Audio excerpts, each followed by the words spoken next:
नमस्कार फ्रेंड, शुरू करते हैं hydrology.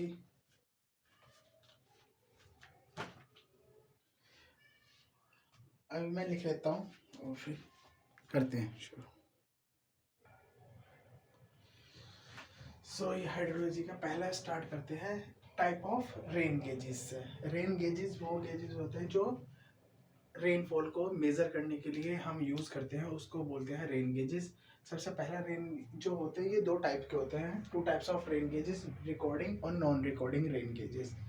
Non recording rain gauges सबसे पहले आता है जो इंडिया में भी यूज़ करते हैं, इसको बोलते हैं साइमन रेन गेज। जो साइंटिस्ट थे उन्होंने उनका नाम था साइमन रेन गेज, इसलिए बोलते हैं। इसे एक्सट्रीमली यूज इन इंडिया, ठीक है। और इसमें एक चीज़ और थी, बताता हूँ रेन गेजेस में।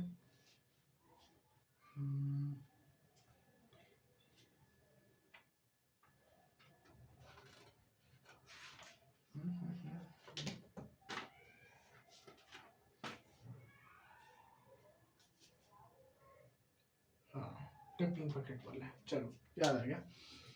तो Simon rain gauge extremely use in India. ये मेजर जो करता है 8:30 बजे AM होगा शायद, ये AM AM AM, yes right, AM। ये इट मेजर इन 8:30 AM, ठीक है। एरिया जो जितना मेजर मतलब कैलकुलेट करते हैं, इसमें उस एरिया को बता रखा है 100 सेंटीमीटर स्क्वायर से 200 सेंटीमीटर स्क्वायर का एरिया का रेनफॉल ये निकाल देता है। इनलेट एरिया जो इसका जो एपरेटस है, उसका जो एरिया है, उसका डाया है 11.29 सेंटीमीटर से लेके 15.59 सेंटीमीटर, ठीक है। अब आता है रिकॉर्डिंग। ये पूछा जाता है MCQs, इससे आ सकते हैं MCQ के लिए, बहुत इंपॉर्टेंट है ये। इससे पूछा जाता है हमेशा कि टिपिंग बकेट रेन गेज से कि कौन सा वो रेन गेज है जिससे हम हिली एरिया में या इनएक्सेसिबल एरिया में रेन गेज यूज करते हैं।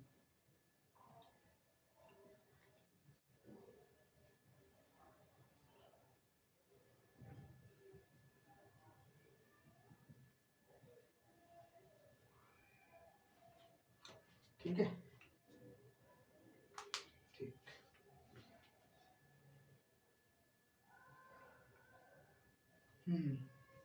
ठीक है,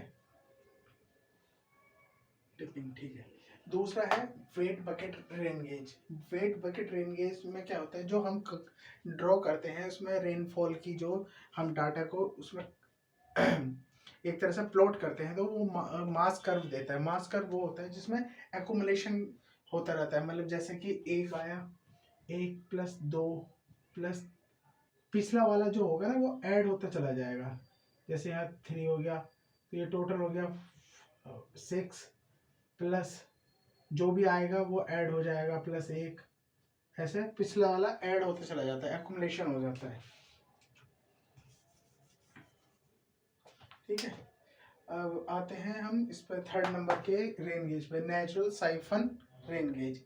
वो साइफन रेन गेज वो होता है standard recording type rain gauge होता है, इसको स्टैंडर्ड माना जाता है। इसमें तीनों में से स्टैंडर्ड जो पूछा जाए तो नेचुरल साइफन रेन गेज है, ठीक है।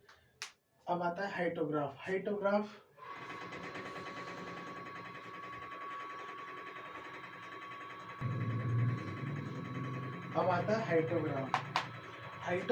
वो होता है, it is a graphical representation to plot between rainfall intensity versus time के बीच में जो ग्राफ प्लॉट होता है उसी को बोलते हैं हाइटोग्राफ। जैसे ये ग्राफ, तो ये रेनफॉल इंटेंसिटी वर्सेस टाइम इधर आएगा, कहीं भी ले लेते हैं ये ग्राफ मैंने की रेनफॉल इंटेंसिटी कितनी हुई और टाइम के वर्सेस ये होता है हाइटोग्राफ। ऐसे हाइड्रोग्राफ होगा, हाइड्रोग्राफ डिस्चार्ज वर्सेस टाइम बनता है, ठीक है। इसका सेकंड पॉइंट है ड्राइव फ्रॉम मास कर्व से ये प्लॉट करते हैं इसको भी। थर्ड पॉइंट है एरिया अंडर हाइड्रोग्राफ रिप्रेजेंट करता है total rainfall at that time को रिप्रेजेंट करता है, total rainfall occurs in that period of time. Important terms को देख लेते हैं, ये इंपॉर्टेंट है, ये नेचुरली कोई भी ये नेचुरल प्रोसेसेस हैं जो होती हैं, ये वैसे भी पूछे जाते हैं किसी भी एग्जाम में। सबसे पहले सिंपल सा इवेपोरेशन। इवेपोरेशन एक प्रोसेस है बाय विच वाटर जो है पानी goes into the atmosphere from the water bodies. Water bodies means sea से कि एटमॉस्फेयर में जो पानी कन्वर्ट हो जाता है, चेंज हो जाता है in the form of vapour, इसको बोलते हैं इवेपोरेशन। दूसरा है प्रेसिपिटेशन। प्रेसिपिटेशन वो water reach to the earth surface from the atmosphere. Atmosphere से जैसे बारिश आ रही है, क्या नाम है, सुबह सुबह ओस आती है, तो उसको सभी को प्रेसिपिटेशन बोलते हैं। जो पानी अर्थ सरफेस पर आता हो फ्रॉम एटमॉस्फेयर, एटमॉस्फेयर से, उसको प्रेसिपिटेशन बोलते हैं। थर्ड पॉइंट है ट्रांसपीरेशन। ट्रांसपीरेशन वो होता है कि water goes into the atmosphere from plant body. कोई प्लांट से जो पानी एटमॉस्फेयर में चला जाता है, जैसे धूप हुई, धूप से प्लांट से जो पानी उड़ गया एटमॉस्फेयर में चला गया, उसको ट्रांसपीरेशन बोलते हैं। फोर्थ है run off. Run off simple term में वो होता है जो पानी ऑन अर्थ सरफेस पे due to under the pressure of gravity के कारण जो फ्लो करता रहता है, उसको ही हम रन ऑफ कहते हैं। जैसे बारिश का पानी जो एक्स्ट्रा पानी होता है वो रन ऑफ, मतलब बह के स्ट्रीम्स में चले जाए, रिवर्स में चले जाए, उसको रन ऑफ बोलेंगे। ठीक है, ये स्लाइड 1 हो गई हमारी कंप्लीट।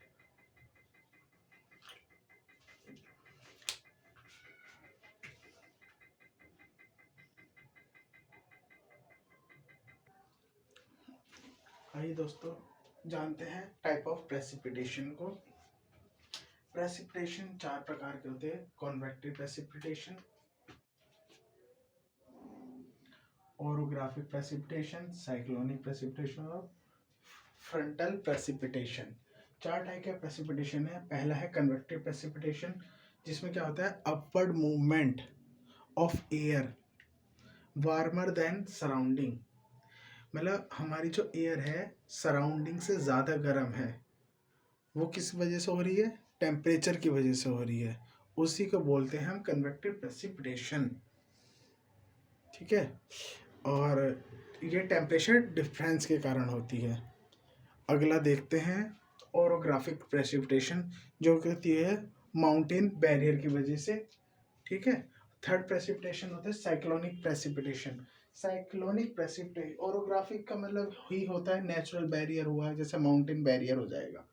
ठीक है, साइक्लोनिक प्रेसिपिटेशन होता है प्रेशर डिफरेंस की वजह से, जैसे जो हमारा बाउंडर मचता है साइक्लोनिक, साइक्लोनिक होता है ना, साइक्लोनिक जो समुद्र में आते हैं, उसको प्रेशर डिफरेंस की वजह से ही होता है, वो कि अंदर ज़्यादा और बाहर कम होता है, तभी वो बीच में ज़्यादा अपनी तरफ को खींचता है ना, इस वजह से। फ्रंटल और साइक्लोनिक में थोड़ा कन्फ्यूजन हो जाता है एमसीक्यूज में, तो फ्रंटल की जगह ये लगा देते हैं, कन्वेक्टिव की जगह फ्रंटल लगा देते हैं। फ्रंटल जो होता है वो डेंसिटी की वजह से होता है, warm and cold air masses की वजह से। ये एयर इसमें भी आ रहा है और इसमें भी आ रहा है, इस वजह से थोड़ा वो हो जाता है। उसकी हमें लैंग्वेज पढ़नी होती है, ये डेंसिटी को जो शो करेगा वो लगा देंगे फ्रंटल, और कन्वेक्टिव को जो करेगा उसमें लगाएंगे हम टेम्परेचर डिफरेंस। ये इंपॉर्टेंट पॉइंट्स हैं, ये और देख लेते हैं। ह्यूमिडिटी को क्या मेजर करते हैं, इंस्ट्रूमेंट कौन सा मेजर करता है, उसको बोलते हैं हाइग्रोमीटर। हाइग्रोमीटर। रेनफॉल डेप्थ को, अगर रेनफॉल की जो गहरा डेप्थ देखनी हो कितनी सेंटीमीटर की रेनफॉल हुई है, उसको बोलते हैं ओम्ब्रोमीटर या प्लूवोमीटर। ओम्ब्रोमीटर और प्लूवोमीटर। ट्रांसपिरेशन के लिए, ट्रांसपिरेशन अभी पढ़ा था हमने, ट्रांसपिरेशन है ना।